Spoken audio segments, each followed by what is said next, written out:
Lecture du livre Témoignages pour l'Église, volume 1 d'Ellen G. White. Chapitre 22. La religion au foyer. Mon attention a été attirée sur la grande responsabilité qui est celle du peuple de Dieu. Il est le sel de la terre, la lumière du monde, et il doit marcher sur les traces du Christ. Il atteindra le port non sans de grandes tribulations, car l'heure présente est une heure de lutte et d'épreuve. Notre Sauveur dit dans l'Apocalypse, chapitre 3, verset 21, « Celui qui vaincra, je le ferai asseoir avec moi sur mon trône.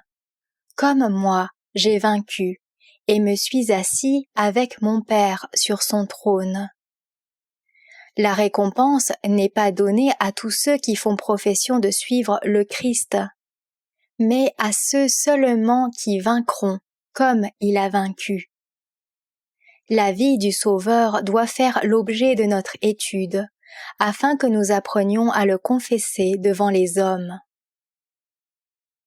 Mais, pour confesser le Christ, il importe que nous l'ayons en nous. Personne ne peut véritablement le confesser si son esprit n'habite pas en lui.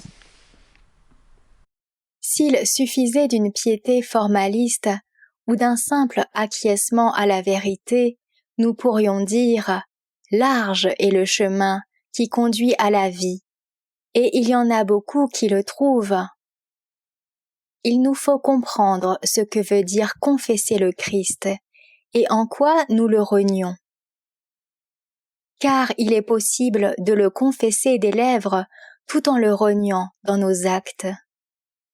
Mais la vraie confession se manifeste dans notre vie par la présence des fruits de l'Esprit. Si nous avons tout abandonné pour Jésus, nos vies seront humbles, notre langage sanctifié, notre conduite irréprochable.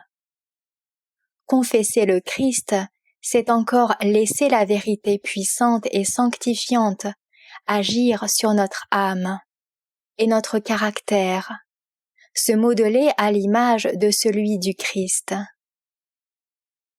Si les paroles de la vie éternelle sont semées dans nos cœurs, elles porteront des fruits de justice et de paix.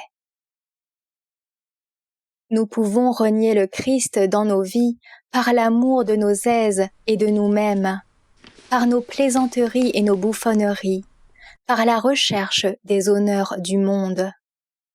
Nous pouvons le renier par notre conformité extérieure au monde, par un vêtement trop coûteux ou un maintien plein d'orgueil.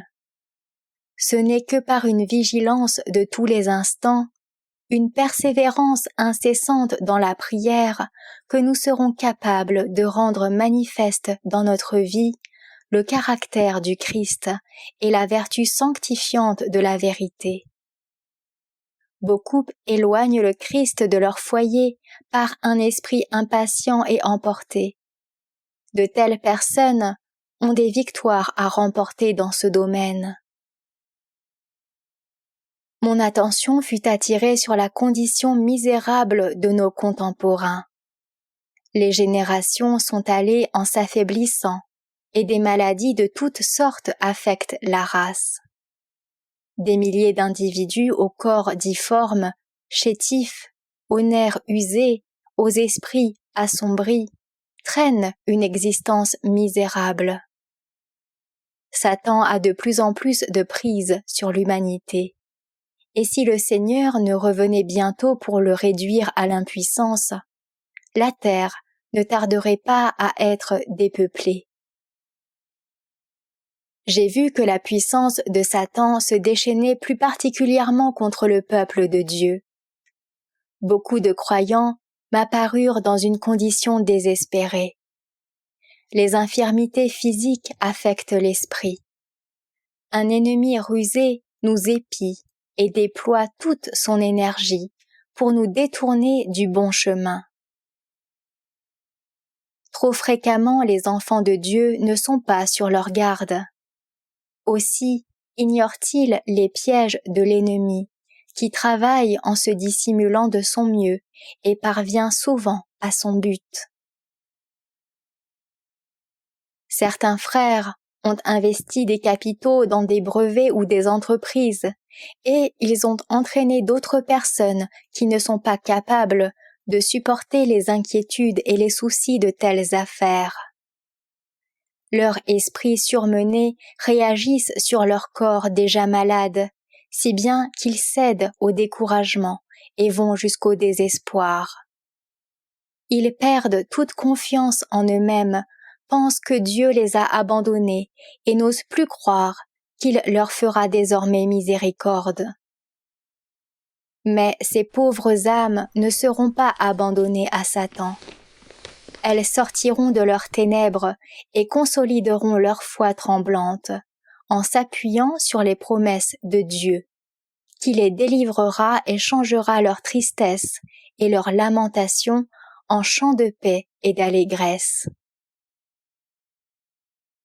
Mais j'ai vu que ces âmes doivent apprendre, par leur souffrance, à abandonner les entreprises dans lesquelles elles se sont engagées. Elles ne devraient pas laisser leurs frères les y entraîner car leurs espoirs ne seront pas réalisés et elles seront lancées dans la bataille sans les armes nécessaires. L'argent qui devrait être mis dans le trésor de Dieu pour servir à l'avancement de sa cause est plus que perdu si on l'investit dans de pareilles affaires. Si l'un d'entre nous se sent libre de s'y engager et pense être capable de réussir, qu'il ne demande pas à ses frères de s'associer à lui, mais sollicite l'argent des incroyants. Que votre nom d'adventiste ne soit pas un leurre pour les frères qui désirent consacrer leurs biens à Dieu. Allez plutôt dans le monde et laissez les mondains placer leur argent dans ses brevets et ses inventions, eux qui ne se soucient pas de l'avancement de la cause de Dieu. J'ai vu qu'il était nécessaire d'ouvrir les portes de nos foyers et de nos cœurs au Seigneur. Quand nous nous mettons à l'œuvre avec ardeur pour nous-mêmes et nos familles, Dieu est prêt à nous secourir. La simple observation du sabbat, la prière du matin et du soir ne prouvent pas que nous soyons chrétiens. Ces formes peuvent être strictement observées sans que nous ayons la vraie piété. Il nous est dit que Jésus s'est donné lui-même pour nous, afin de se faire un peuple qui lui appartienne, purifié par lui et zélé pour les bonnes œuvres. Tite chapitre 2 verset 14.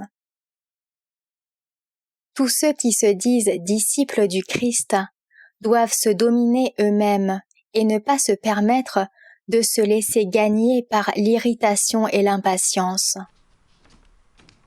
Le père de famille devrait retenir la parole d'impatience qui est déjà sur ses lèvres, qu'il calcule les effets de ses paroles s'il ne veut pas qu'elles apportent tristesse et chagrin. La faiblesse et la maladie affectent tout particulièrement les femmes. Le bonheur d'un foyer dépend beaucoup de celle qui est épouse et mère. Si elle est faible et nerveuse, accablée de travail, l'esprit se ressent des fatigues physiques. Elle se heurte trop souvent alors à la froideur et à l'incompréhension de son mari. Si les choses ne vont pas tout à fait comme celui-ci l'espérait, il le reproche à la gardienne du foyer. Il n'a à peu près aucune idée de ses soucis et de ses fardeaux, et il ne sait pas toujours lui montrer de la sympathie. Il ne se rend pas compte qu'il aide ainsi l'ennemi dans son œuvre de division. Le mari sensé.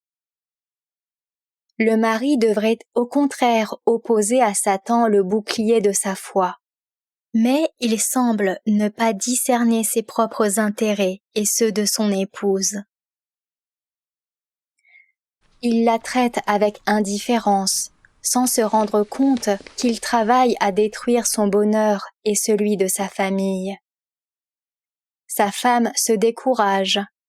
L'espoir et l'entrain s'en sont allés et elle fait sa besogne quotidienne, machinalement, simplement parce qu'il le faut.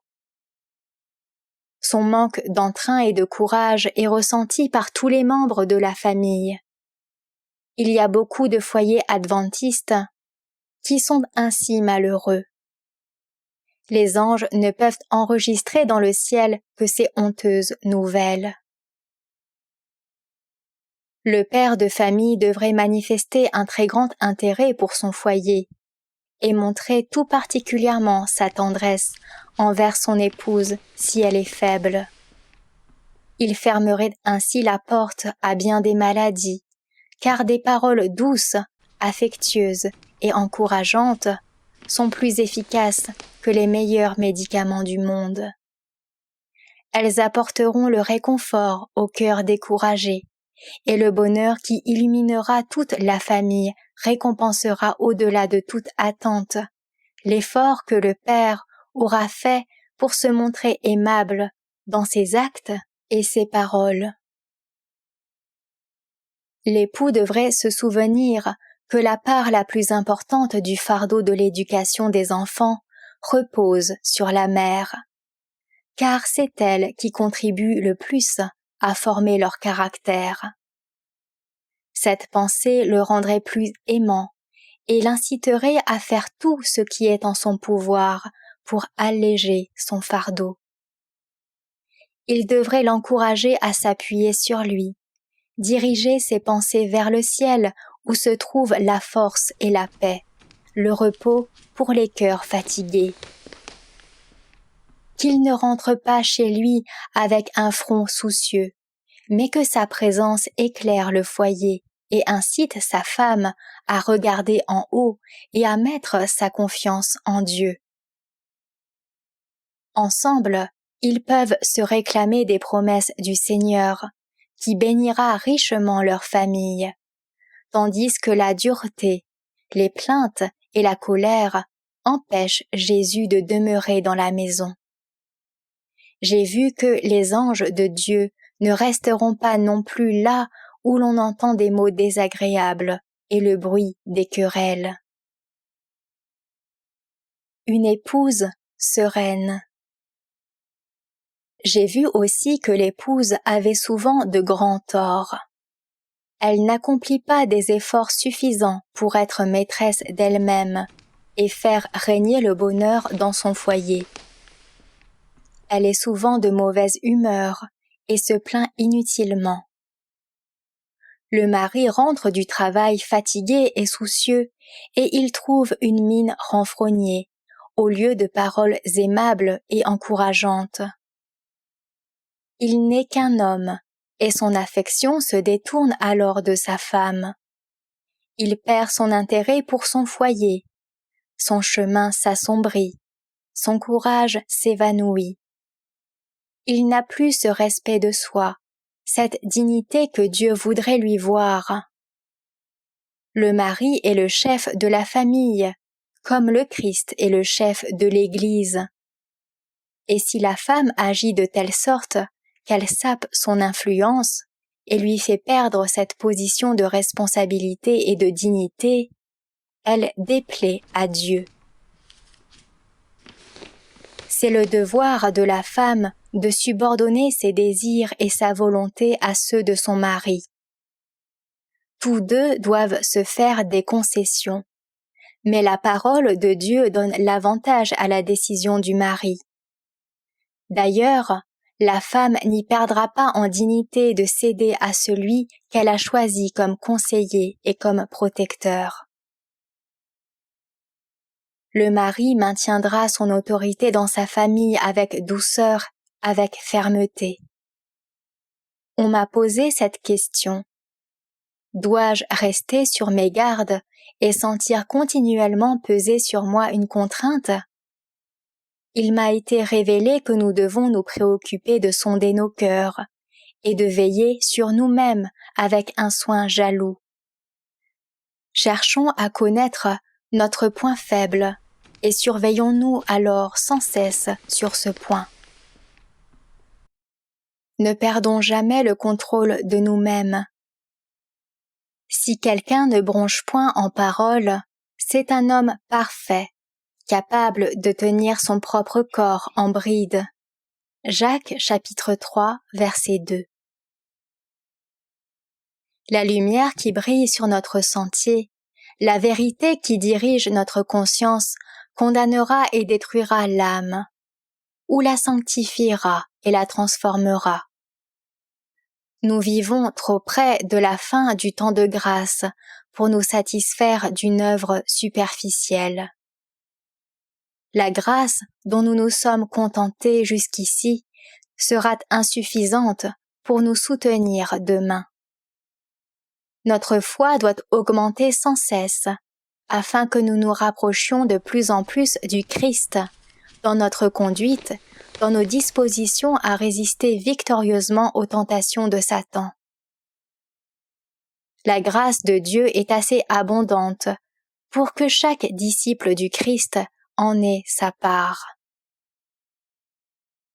Les assauts de Satan contre le foyer.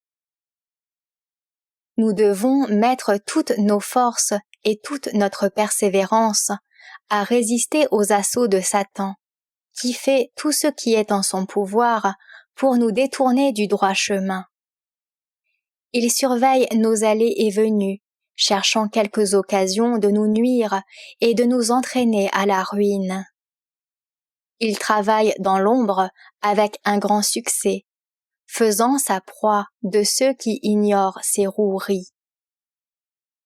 Il n'aurait pas l'avantage si l'on comprenait sa méthode.